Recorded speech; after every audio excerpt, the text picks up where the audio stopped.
Ну, а разрушительная водная стихия не обошла стороной и Хангаласский район. Там пострадали 86 жилых домов, более 200 дворовых территорий, межпоселковые и подъездные дороги, сельскохозяйственные объекты и пашни. Наибольший урон в районе понесло село Актемцы. Наш корреспондент Виолетта Засимова встретилась с жителями подтопленных домов и узнала, как они справляются с последствиями большой воды. Сардана Романова приобрела дом по улице Кононова, 22/2 в прошлом году в ипотеку под материнский капитал. Лидер молодежи села и по совместительству молодая мать, которая одна воспитывает 2 детей, решила во что бы то ни стало обзавестись собственным жильем, пускай и не совсем новым. Закупила стройматериалы, начала ремонт. Утеплила полы, постелила ламинат, установила настенные панели и новые окна. Все шло по плану, как вдруг паводок.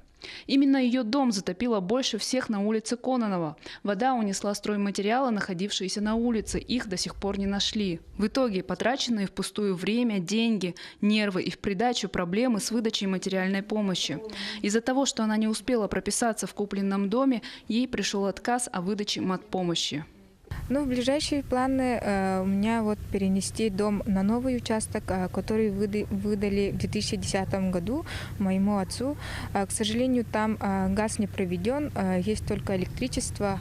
Вот, если бы была материальная помощь, было бы легче мой дом перенести на новый участок. Не лучше ситуация и у Раисы Охлопковой из дома по улице Дружбы, 11.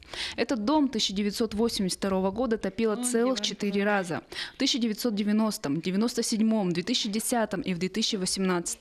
Еще с 2010 года дом начал постепенно оседать, а после нынешнего паводка обнаружили, что нижние венцы дома полностью прогнили. Сейчас Раису Охлопкову вместе с мужем временно разместили в Актемской больнице, так как муж перенес ранее инсульт. После они планируют снимать дом в аренду. В их собственный дом они вернутся лишь после замены оклада дома, что, естественно, требует больших затрат. Материальная помощь была бы как нельзя кстати, но снова проблемы с документами и, как следствие, отсутствие материальной помощи. При получении материальной помощи прописка. У меня внук, оказывается, не прописан. Ему 6 месяцев, грудной ребеночек. Мама прописана, а ребенок, оказывается, должен прописываться.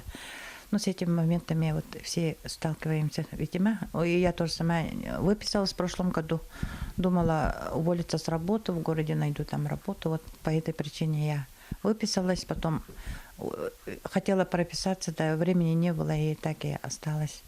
Еще после разрушительного паводка 2010 года, который до сих пор с содроганием вспоминают в селе Актемцы, пострадавшим семьям выдали по земельному участку.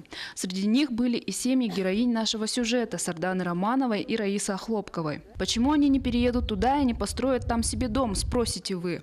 Потому что выданные участки оказались без никакой инфраструктуры. В течение 8 лет наследная администрация выбивала помаленьку из правительства республики деньги. В результате часть участков была электрифицирована и газифицирована, но все еще не все. Жители признаются, что они бы давно переехали уже на новые земли. Но как переехать, если тепла и света там нет? Вот и приходится из года в год пережидать водную стихию. Виолетта Засимова, Федор Тарасов, Хангаласский улус.